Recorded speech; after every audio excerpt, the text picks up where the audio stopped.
João capítulo 14, eu vou ler o texto base da nossa reflexão, mas eu quero que você mantenha aberto que nós leremos um outro texto, ainda no capítulo 14. Versículo 15, 16 e principalmente o versículo 17. Se me amais, guardai os meus mandamentos, e eu rogarei ao Pai, e ele vos dará outro consolador, para que fique convosco para sempre. A habitação do Espírito em nós não é temporária, ela é permanente, irrevogável. Versículo 17. O Espírito da verdade, que o mundo não pode receber, porque não o vê e nem o conhece, mas vós o conheceis, porque habita convosco e estará em vós. Senhor Jesus, Espírito Santo, venha iluminar o nosso entendimento. Convence-nos a esta palavra e opere em nós todo o poder que ela carrega em sua inspiração. Em nome de Jesus, você pode dizer amém. Prazer, eu sou o Espírito Santo, é a nossa jornada, é a nossa caminhada nesses últimos encontros e nos nossos próximos encontros. O meu desejo é que você não encare aquilo que você está ouvindo aqui como mais um sermão, como mais uma fonte de conhecimento. O meu desejo e a nossa necessidade é que aquilo que nós estamos ouvindo possa alterar o curso da nossa vida. John Guinness, um dos avivalistas do século XVIII na Escócia, ele tinha uma frase que dizia: a ponte entre o conhecimento e a transformação é o quebrantamento. Isso é tão verdade, porque explica por que nós, muitas vezes, ouvimos coisas profundas, nós ouvimos verdades transformadoras, mas nós não somos transformados. Porque embora que nós acessamos o conhecimento teórico, nós não fomos quebrantados. E a minha oração é que você, juntamente comigo, ore. É por isso que nós estamos nos policiando para sempre terminar o nosso encontro com um tempo de oração, porque não é apenas uma informação que nós precisamos de um quebrantamento de Deus. E nós já temos caminhado a respeito da identidade do Espírito. E a nossa primeira abordagem sobre o Espírito Santo e o nosso método de conhecer o Espírito Santo é através de Cristo. Nós já mostramos à luz das Escrituras que Cristo não veio revelar unicamente o Pai, mas que Ele veio revelar a natureza, a identidade do Espírito. Embora que nós tenhamos outros meios, outros caminhos para conhecermos a identidade do Espírito, e vamos acioná-la em algum momento da nossa jornada, mas de uma maneira muito prática, de uma maneira muito encarnada, a pessoa do Cristo, é este espelho mais fidedigno e pedagógico para nos ensinar a respeito da pessoa, da essência do Espírito Santo.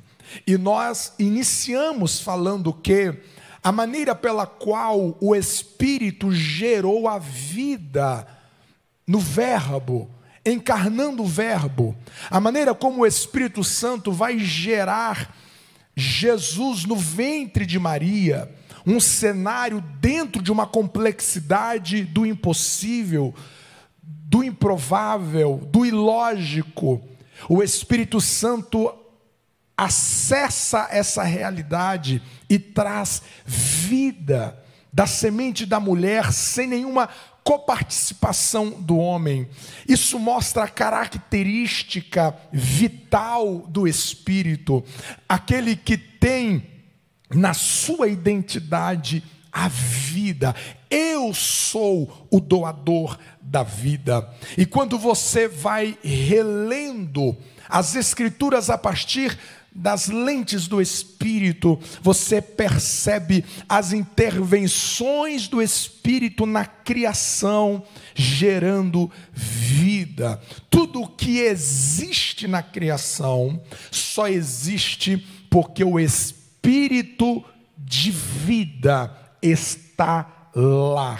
E eu quero que você ore para que o Espírito de vida que habita em você flua, de maneira que você não seja tragado pela morte. Eu quero que você olhe para essa verdade e não administre o luto interno no seu coração. Eu quero que você lembre da identidade do Espírito, e esse Espírito, ele habita em você, e você recebe essa verdade, dizendo: eu não vou me conformar com uma espiritualidade em processos de morte, em casamentos em processos de morte, em relacionamentos em processos de morte, em esperança em processo de morte. Nós vivemos em uma cultura de morte. O seu corpo físico, ele está de maneira gradativa morrendo, mas Paulo vai dizer que o homem interior, ele é chamado a viver, a se renovar abundantemente todos os dias.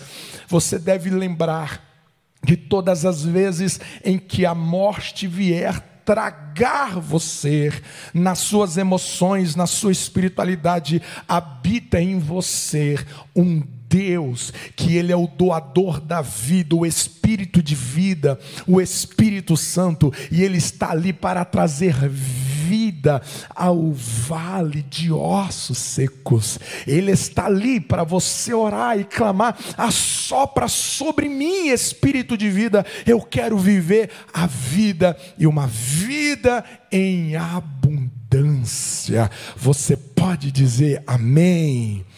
Nós pensamos na segunda identidade do Espírito, quando ele se revela no seu senhorio, o senhorio do Espírito. O Espírito Santo, ele não é unicamente aquele servo que tem a sua identidade de servo, que é mandado a fazer todas as coisas em relação ao Pai e em relação ao Filho. Não, o Espírito Santo, ele é Senhor, assim como Jesus declarou em João capítulo 13, a qual ele declara que ele é Senhor, assim como as Escrituras nos apontam ao Pai como Senhor, o Espírito Santo, e nós mostramos isso à luz das Escrituras, ele é Senhor. E o senhorio de Cristo, o senhorio do Espírito, é o caminho para você viver as transformações, os socorros, os livramentos dos céus para a sua vida. Você deve orar para que você se sujeite a este senhorio. Talvez não existe nada mais contraditório contraditório do Espírito Santo estar em nós, e a Bíblia diz que o Espírito Santo, ele é o nosso penhor. Ele é o nosso penhor. O penhor era aquele dispositivo que se colocava nas propriedades para denotar pertencimento. Não faz sentido o Espírito Santo habitar em nós, e se ele habita em nós, então nós somos a sua propriedade, mas ele não pode ser Senhor. Vocês se lembram quando Jesus foi lavar os pés dos discípulos, e então Pedro vai dizer: não, Senhor. Nada mais contraditório do que essa frase: não, Senhor. Ora, se é Senhor, como você ousa dizer não? Às vezes nós estamos, e nós mostramos isso à luz das Escrituras, que entristecer o Espírito Santo é rebelar contra o seu senhorio. E eu preciso orar diuturnamente para que eu não venha resistir o senhorio do Espírito. Eu preciso clamar a Jesus Cristo que me ajude a me render. O segredo da vida de Jesus é que não havia nenhum freio nele, pela pessoa do Espírito Santo, não havia nenhuma resistência. O segredo da sua vida vitoriosa passa pelo senhorio do Espírito Santo. Eu sou o doador da vida, diz o Espírito Santo.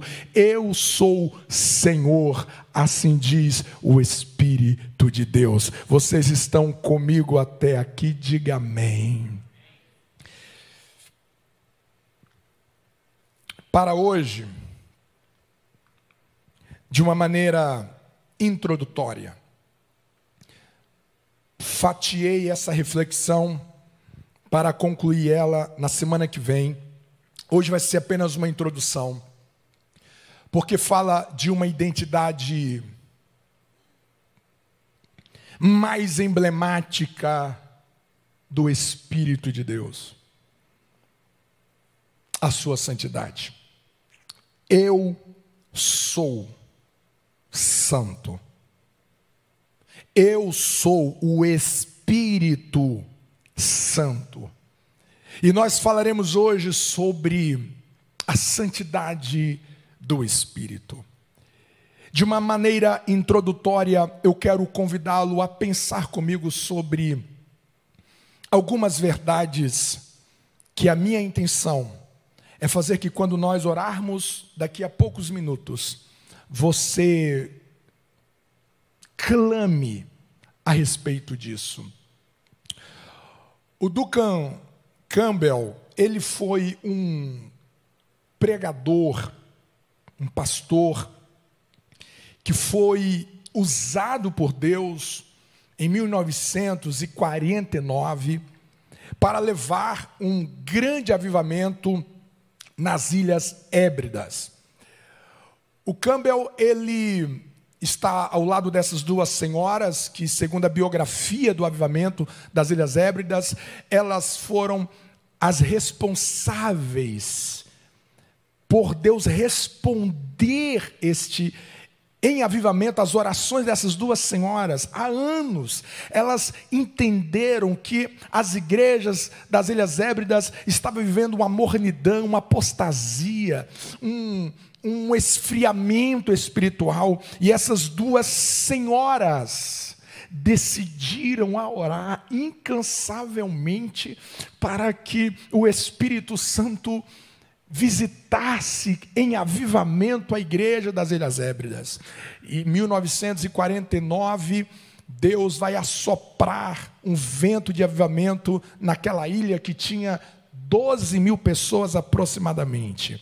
Eles tiveram reunião de 9 mil pessoas orando dioturnamente. Você consegue entender uma cidade de 12 mil habitantes, e desses 12 mil habitantes, 9 estão de joelhos em vigílias, clamando ao Senhor. Existem vários testemunhos, várias biografias do que Deus fez nessas ilhas durante esse período. E por que eu trouxe a história do Campbell para a introdução desta noite? Porque ele participou da Primeira Guerra Mundial. E o Campbell, ele foi terrivelmente ferido no campo de batalha. E enquanto ele sangrava no campo de batalha, ele foi socorrido, foi sacado do campo de batalha para a enfermaria. E ele tinha absolutamente certeza que ele morreria.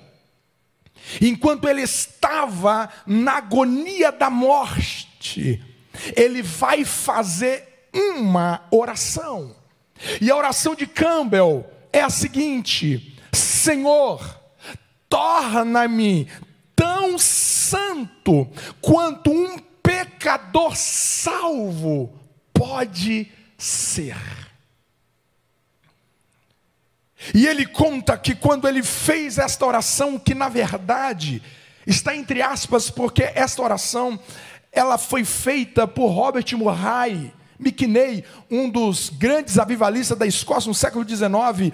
Ele faz essa mesma oração, mas quando ele termina essa oração do André Murray, ele fala que um fogo entrou dentro dele, e ele nunca mais foi o mesmo. E a partir dali, há uma transformação radical na vida deste homem, que mais tarde, anos depois, ele será um instrumento do Espírito para o assoprar de um grande avivamento nas Ilhas Hébridas, que vai abranger décadas e décadas depois. E o que eu venho a pensar com meu coração é: o que faz um homem? Um homem preste a morrer sangrando no campo de batalha. Eu talvez oraria gritando: por quê? Por vida.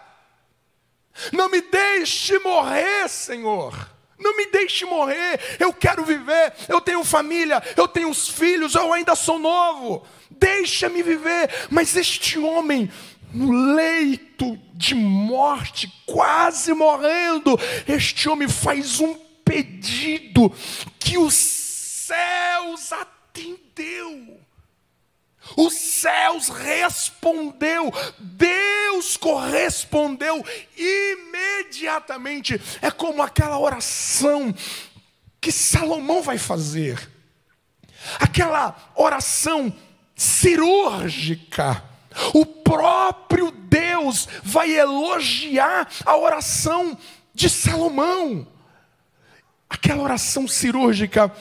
A oração cirúrgica deste homem vai mudar o curso não apenas da sua vida, mas também da história daquelas ilhas e de toda a abrangência que o avivamento daquelas ilhas afetou o mundo nas próximas décadas. Eu quero pensar com você duas perguntas.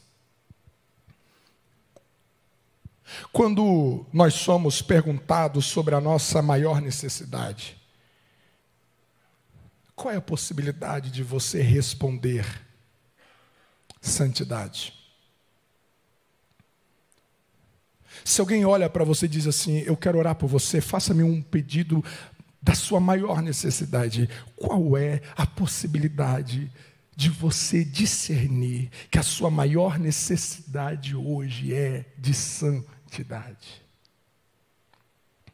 Existe em andamento uma autossabotagem do nosso coração, de nós elegermos necessidades equivocadas, prioridades que não correspondem de fato àquilo que nós necessitamos. E nós estamos orando, e nós estamos derramando o nosso coração em sinceridade. Nós estamos pedindo algo ao Senhor, mas de repente, essa não é a nossa maior necessidade. É como aquele paralítico que é conduzido até Jesus em Marcos capítulo 2, e existe toda uma logística desafiadora em trafegar com aquele homem em uma maca e perfurar o telhado de uma casa e descê-lo até Jesus. Os seus amigos, ele próprio, todos eles entenderam que a necessidade daquele homem era a sua paralisia. Mas quando ele está diante de Jesus, Jesus discerne que a sua maior necessidade não era a cura dos seus ossos, da sua junta, dos seus nervos, dos seus músculos, a qual tornaria a andar. A sua maior necessidade era a santidade. Jesus entende, este homem, antes da sua cura, você precisa de santidade. Existem pecados que estão envolvendo a sua alma, existem as garras do pecado que envolve o seu coração. Por isso que eu perdoo os seus pecados. Qual foi a última vez que em uma oração das suas petições ao Senhor, você clamou a partir de uma consciência: eu preciso de santidade?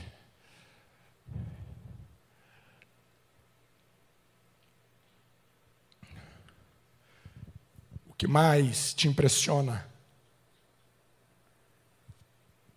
nas pessoas? O que mais te impressiona quando você vê celebridades? O que mais chama a sua atenção, o que mais faz brilhar os seus olhos nas pessoas? São os seus dons, são os seus talentos, as suas habilidades ou a sua santidade? Porque não são termos sinônimos. Existem pessoas que carregam dons, talentos, habilidades, mas que não andam de mãos dadas com a santidade. Muitas vezes nós estamos com os olhos brilhando, nós estamos dando like com o nosso coração, nós estamos dando like com os nossos impressionismos de pessoas que não caminham em santidade. Porque na verdade, o que deveria tornar o nosso coração apaixonado em primeira instância, sempre deveria ser o brilho da santidade. Você precisa lembrar comigo esta noite que muitos dos nossos problemas, eles permanecem porque nós não avançamos em santidade. Existem problemas que você está lidando com a sua vida. Existem problemas que você está lidando na sua pessoalidade. Existem problemas que você está lidando com seus relacionamentos. Existem problemas que você está lidando com a sua família. Existem problemas que você está lidando há anos. E a solução desses problemas não é de uma autoajuda. A solução desses problemas não é de terapia. A solução desses problemas é um profundo arrependimento e uma busca radical por santidade. Enquanto a santidade não crescer, enquanto a santidade não avançar nesses setores da nossa vida, tais problemas não serão solucionados. Você tem essa percepção? Você tem essa percepção que a santidade, ela precisa afetar todas as áreas do nosso ser. E muitas vezes os nossos dilemas sucedem exatamente porque a santidade não tem crescido em nossa espiritualidade. Vocês estão comigo?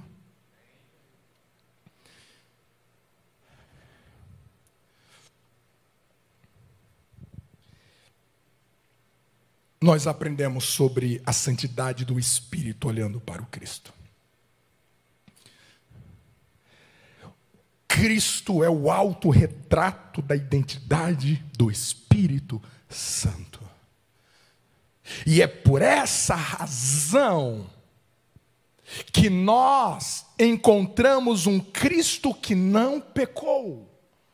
Porque Ele veio revelar a identidade de um Espírito que é santo, de um Deus Espírito que é santo. E eu quero ir para o texto que nós vamos revisitá-lo semana que vem. Eu vou apenas pontuá-lo, o versículo 30 do capítulo 14 de João. Já não falarei muito convosco, porque se aproxima o príncipe deste mundo, e nada tem em mim. Uau! Nada ele tem em mim. Ao olhar para mim, não existe nada que lhe pertence. Ao olhar para mim, não há nada que ele tenha acesso a mim. Ele olha para mim e não há em mim nada comum a ele. Nada que eu tenho, nada que eu sou, nada que eu vivo pertence ao príncipe deste mundo. Você consegue imaginar que muitas vezes nós não podemos falar isso? Porque algumas palavras que nós vociferamos veio dele. Porque Pedro, andando com Jesus corporeamente, a Bíblia diz que houve um acesso, houve uma influência, que o diabo usou a boca de Pedro, andando ao lado de Jesus. Você precisa entender que ao nosso derredor existe um maligno que tem os seus dardos inflamados e ele quer ter acesso. E existe um lugar em Cristo que você pode olhar para o diabo e dizer: na minha sexualidade não tem nada que lhe pertence. Olhando para o meu tratamento com a minha esposa, o tratamento com o marido, não há nada que pertence ao príncipe deste mundo. A maneira como eu lido com o pai, a maneira como lida-se com a mãe, a maneira como lida-se com os inimigos, a maneira como lida com o dinheiro, a maneira como lida com gente, a maneira como lida com o sofrimento, com a vida, não há nada, não há nenhuma digital do príncipe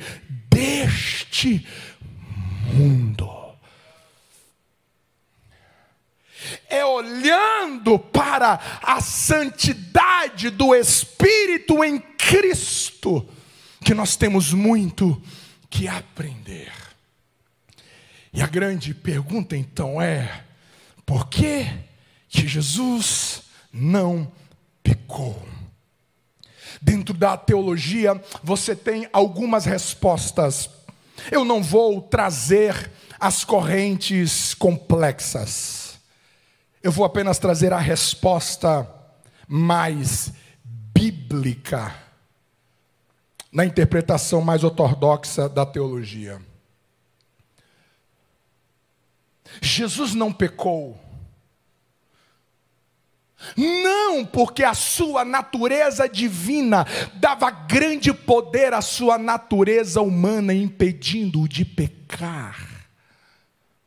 Se eu penso que a impecabilidade de Cristo é exclusivamente, é unicamente pelo fato que ele era plenamente Deus, eu terei sérios problemas para lidar com o propósito da santidade de Deus na minha vida. Porque é simples, é olhar para mim e dizer: eu não sou divino como Cristo era. Logo, eu não consigo viver a santidade proposta pelo Espírito em mim, porque eu não sou divino. Mas essa não é a resposta mais madura para eu encontrar um Cristo que não pecou. Essa não é a resposta mais madura para eu entender por que Cristo viveu o que viveu e não pecou. A resposta mais lúcida para essa pergunta é que Jesus não pecou porque ele utilizou todos os recursos que lhe foram dados em sua humanidade, em sua dependência do poder sobrenatural do Espírito, para capacitá-lo a fazer tudo o que fora chamado para fazer. Então a santidade do Cristo na sua humanidade não é algo automático à sua divindade. Não, a santidade na humanidade do Cristo é porque ele decidiu de acionar todos os recursos que o Espírito Santo disponibilizou para ele em graça, em virtude, para ele obedecer à vontade do Pai. Então ele não pecou na sua humanidade, não é por outra razão que não seja, porque ele decidiu submeter-se ao domínio, à condução, à direção, à influência, o senhorio do Espírito Santo de Deus, a qual o capacitou a cumprir com toda a vontade do Pai. Por que nós falhamos muitas vezes? Porque nós não acionamos tudo que o Espírito disponibilizou para você acionar. Muitas vezes nós falhamos nos mesmos pontos, nas mesmas áreas, porque nós não acionamos as armas que não são carnais. Não são carnais. É por isso que você encontra o Cristo. Lucas registra esse devocional do Cristo. De tempo em tempo Jesus se isola, de tempo em tempo Jesus vai na sua solitude. A multidão lhe oprimia, querendo milagres, querendo ouvi-lo. E Marcos vai dizer que Jesus mandou os discípulos prepararem um barquinho que estivesse na sua saída de emergência, quando a multidão viesse lhe comprimir, querendo asfixiá-lo, ele entrava naquele barquinho, se retirava. Quando ele terminou a multiplicação dos pães, ele tinha muitas razões para fazer uma festa. Vamos dirigir um culto de ação de graça, meus discípulos, porque olha o grande milagre, até tentaram me fazer rei, mas não. Ele passa a noite orando. Ele passa a noite orando. Você consegue imaginar o que sucederia conosco se após uma bênção, se após uma porta aberta, se após a vitória sobre uma fraqueza, a resposta a uma oração, você imagina se depois de uma grande notícia, de um grande feito, se na noite seguinte, ou se um tempo consideravelmente profundo fosse dedicado para nós orarmos? Por que Jesus se retira tanto na sua solitude? É que ele está ali para ouvir o Espírito Santo. Ele está ali para ser guiado pelo Espírito Santo. Qual seria o próximo passo para que a qual ele deveria dar em direção à vontade do Pai? Não tem a ver com um super-homem. Tem a ver com o homem que deu o volante para o Espírito Santo. As nossas fraquezas, não é falta de dinheiro, Não culpe os seus temperamentos, não culpe os seus hormônios pelos seus fracassos, por aquilo que você não deveria ter dito, mas falou, daquilo que você não deveria fazer, mas fez. Não culpe terceiros. Diz o profeta Jeremias em Lamentação: do que se queixa o homem, queixa-se do seu pecado, queixa-se que você falhou em suas palavras, queixa-se que você falhou em suas ações, porque você não acionou todos os recursos do Espírito. Há uma amargura disponível, há tanta graça disponível, mas nós tentamos resolver na força do nosso braço. As nossas fraquezas se justificam por um coração que não se dobra ao Espírito Santo. Vocês estão comigo? Nós vamos orar. Eu quero que você ore rapidamente, um flash. Semana que vem nós voltaremos em camadas mais profundas. Olha para a santidade do Espírito no Cristo. Ali está a fotografia legítima e genuína de uma vida santa. O Cristo é. Aí você olha para o Cristo, você olha para a santidade pedagógica do Espírito através de Jesus, e você percebe que a santidade do Espírito floresce no desfavor da vida.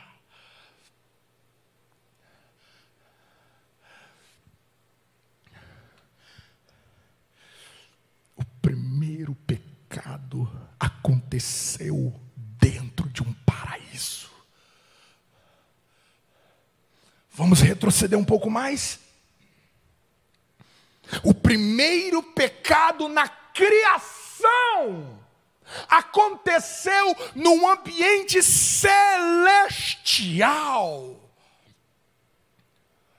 O pecado no mundo dos anjos, no mundo angelical, o pecado de Adão e Eva no paraíso, no Éden, grita para nós que circunstâncias favoráveis não é o bastante, não é a blindagem para a nossa santidade. Olha a vida do Cristo, olha a vida de Jesus que viveu em santidade.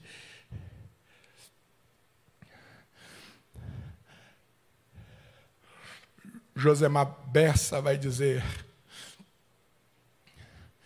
se Jesus não comesse com pecadores, ele viveria 33 anos comendo sozinho. Olha o desfavor do Cristo, olha a sua família, olha os seus irmãos insanos, olha a sua parentela que está preparando uma emboscada para prendê-lo e levá-lo à morte. Olha os seus amigos, olha os homens que ele selecionou a dedo depois de uma noite de oração. Olha a igreja que ele frequentou algumas vezes. Olha os líderes daquele templo. Olha Anás, Caifás. Olha o líder político. Olha como é que era Pilatos. Olha como é que era Herodes. Isaías o enxerga profeticamente dizendo: eu vejo subindo como uma raiz em terra seca. Desfavor, contrariedade, resistência. E é no meio desse desfavor da vida que eu e você vivemos hoje. É ali que a santidade floresce. Não precisa de um patrão santo, de só funcionários santos, de um trabalho santo. Olha para Daniel, Sadraque, Mesaque e Abednego. O patrão de Daniel era um dos homens mais encapetados da Babilônia.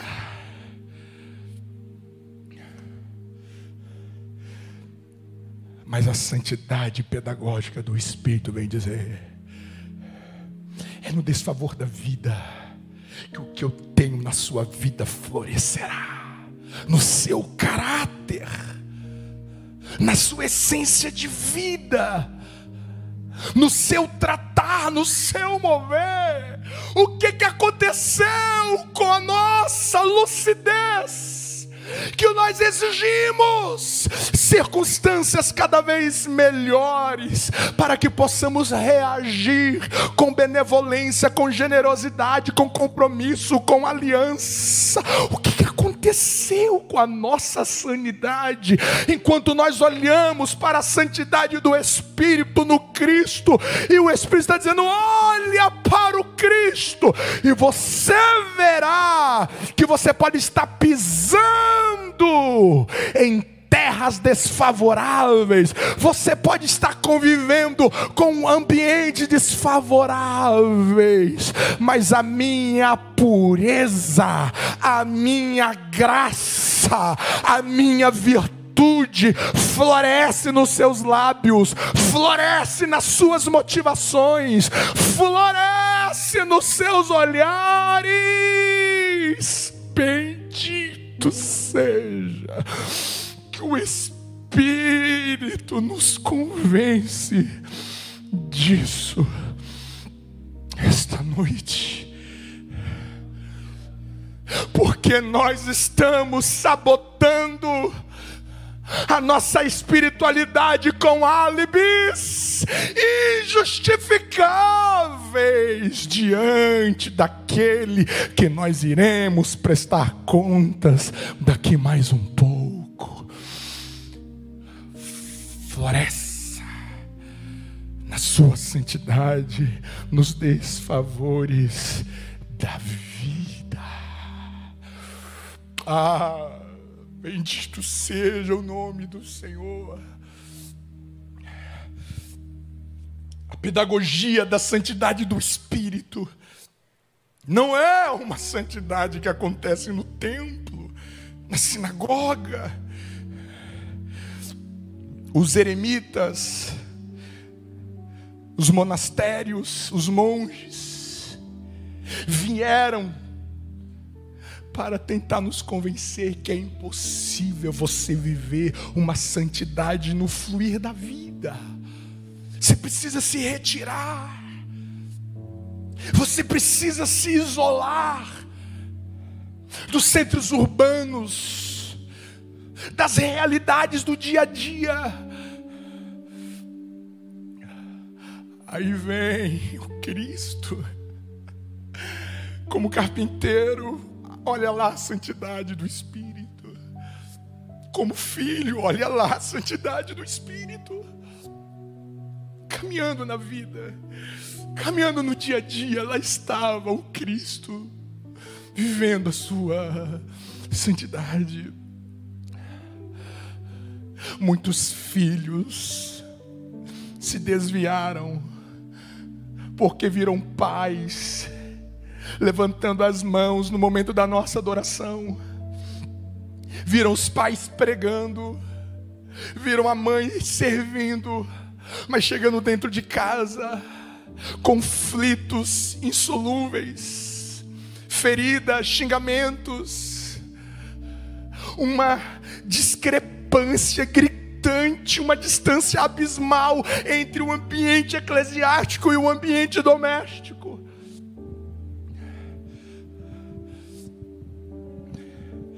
É na vida, é no dia a dia. Há 2000 anos nós ainda estamos batendo a nossa cabeça, porque nós estamos transformando os nossos evangelismos em eventos, E não é que seja errado, é o que nós estamos conseguindo fazer. Porque em 2000 anos de história, grande parte dos nossos irmãos não entenderam que evangelismo é o cotidiano. É o cotidiano de cada um de nós. Todos nós que saímos de casa, nós lidamos, nós encontramos com gente perdida. Mas nós não falamos de Jesus. Muitos cristãos vivem ainda aquela crise: meu Deus, meu propósito, eu não sou integrado, eu não sei pregar, eu não sei cantar. Eu gostaria de saber qual era o meu propósito. Seu trabalho, seus amigos, seus colegas, seus funcionários. Mas ainda nós classificamos a vida numa dicotomia: sagrado, secular. E vem o Espírito Santo na sua pedagogia da sua santidade no Cristo e disse: olha para Ele e veja que isso acontece na segunda-feira, isso acontece na terça, na quarta, na quinta, na sexta, no sábado, é na escola, é no trabalho, é na fila, é no trânsito, é no dia a dia que esta santidade pode ser encarnada, tocada, sentida, vislumbrada. É no dia a dia, sem terno, sem gravata, sem microfone, sem formalidade litúrgica. É no dia a dia que aquilo que habita em nós precisa emanar na sua expressão contagiante, envolvente, transformadora na vida daqueles que nos cercam. O Espírito está dizendo: olha para o Cristo e veja que isso acontece no cotidiano. É uma santidade simples. É um ser diferente sem ser esquisito. Jesus não andava com a roupa diferente de todos. Jesus não vivia uma firula existencial que todo mundo olhava e dizia: olha lá o Cristo. Não, ele vivia uma vida simples. O seu nome é simples. O seu nome é simples. O nome de Jesus era o nome hoje correspondente aí a João, a José. Era o nome do povo. O seu semblante, a sua forma, sabe o que ele não tinha? A sua aparência era comum, gente. Comum pro negativo, porque ele era feio. Mas ele vivia ali sem grandes alardes, sem grandes atenções. Olha como é que eu sou santo. Sem ficar rotando santidade. Eu pequei muito no início do meu casamento.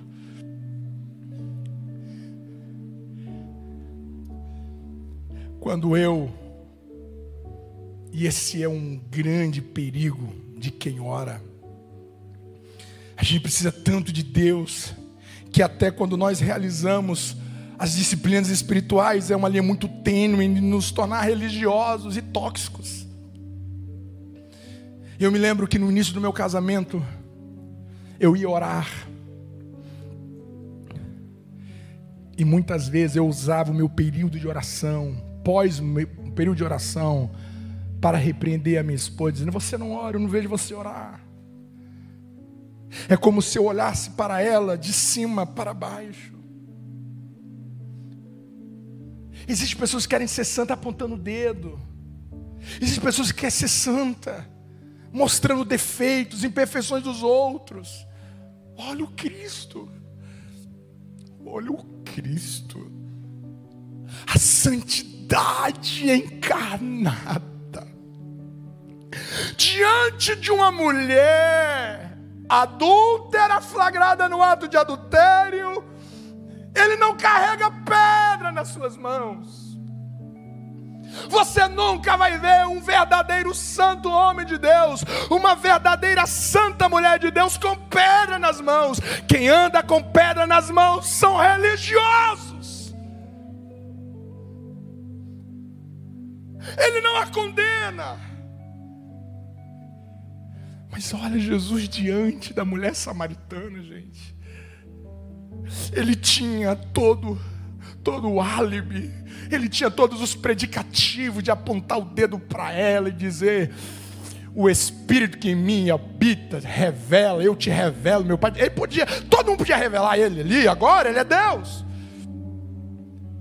Tu tem pecado, mas não. É uma santidade que constrange, não pelo apontamento, pela denúncia egocêntrica e religiosa. A santidade dele constrange pela graça, pelo olhar puro dele.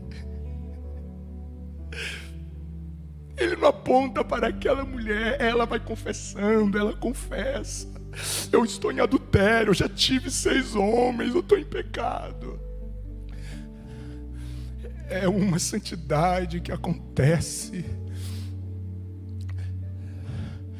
sem fachos de luz religiosos. Eu quero orar com você, eu quero orar com você. A santidade de Deus nos faz respirar o oxigênio do céu. Porque o céu é santo. Todas as vezes que você vive na santidade do Espírito, a sua alma está respirando o oxigênio da eternidade. Olha a nossa volta, gente. Olha a imundície do mundo. Se para Sodoma e Gomorra Deus disse para Abraão: cheira mal. Você imagina a nossa geração, que está ano-luz pior do que a geração de Sodoma e Gomorra, segundo as palavras do próprio Cristo. E se você não decidir a viver em santidade, você vai sendo asfixiado por essa podridão. E pior,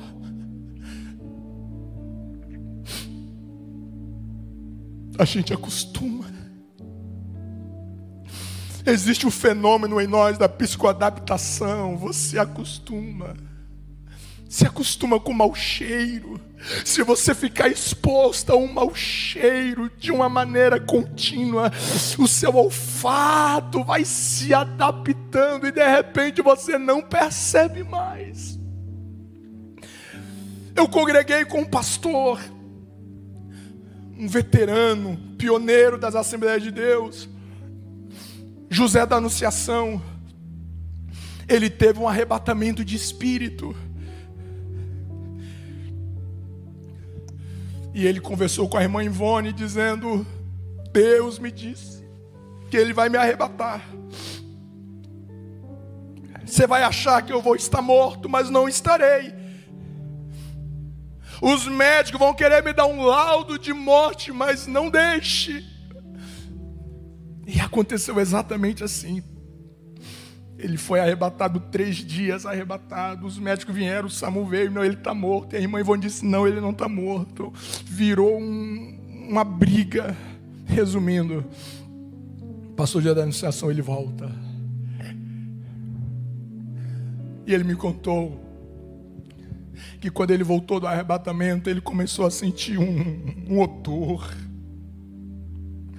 Ele começou a sentir um mau cheiro. Ele não conseguia mais comer. Emagreceu. E ele tomava banho, ele passava perfume, passava loção. Isso durou uns 6 meses. Ele achou que ele estava com alguma doença. E um dia ele foi fazer uma vigília de oração, pedindo para Deus tirar aquilo dele. E Deus disse para ele: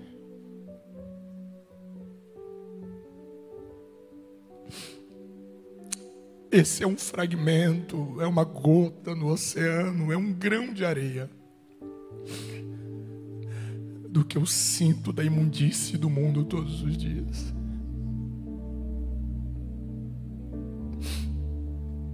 se a santidade do Espírito não fluir em nós,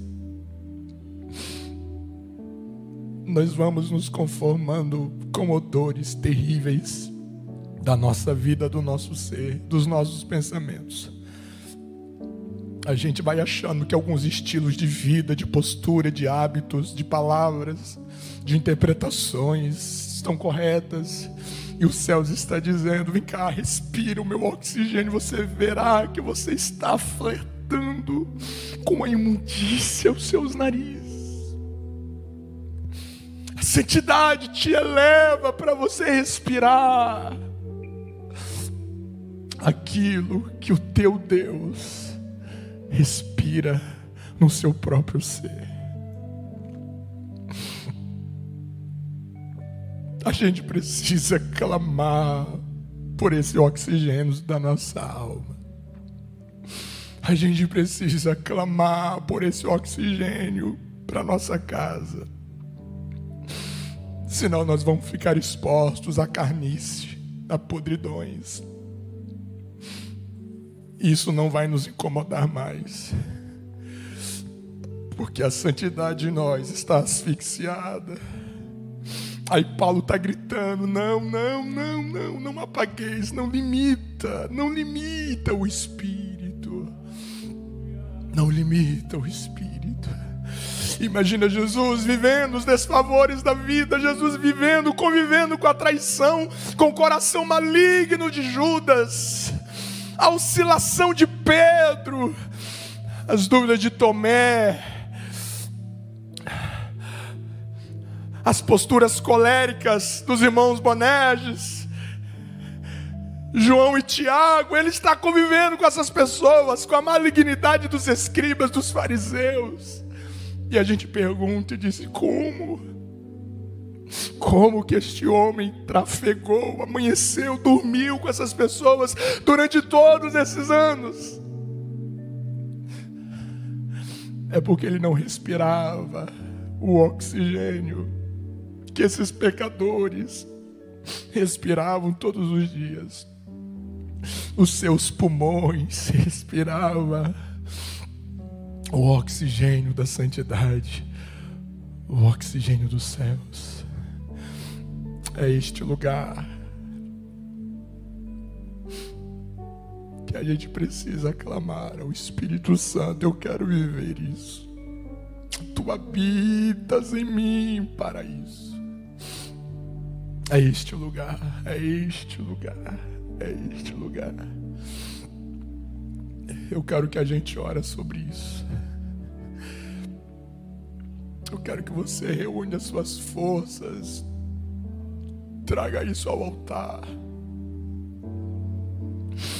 A santidade de Deus não pode ser ignorada por nós. A santidade do Espírito não pode ser ignorada pelos seus sentidos, pela sua razão, não pode. Eu quero que você ore por um despertar pela santidade, porque aquilo que Deus deseja fazer em nós passa pela santidade. Que você clame comigo por arrependimento, que você clame comigo por quebrantamento. Diga à sua alma que você vai respirar o oxigênio dos céus. Eu quero que você ore nesse momento por uma sede, uma fome da santidade do Espírito Santo em você. Traga suas emoções a isso. Traga a sua vontade, traz as suas motivações a isso. Traz as suas intenções a essa oração. Se o oxigênio da santidade fluir, você verá o quão saudável serás, apesar dos ambientes que você é plantado.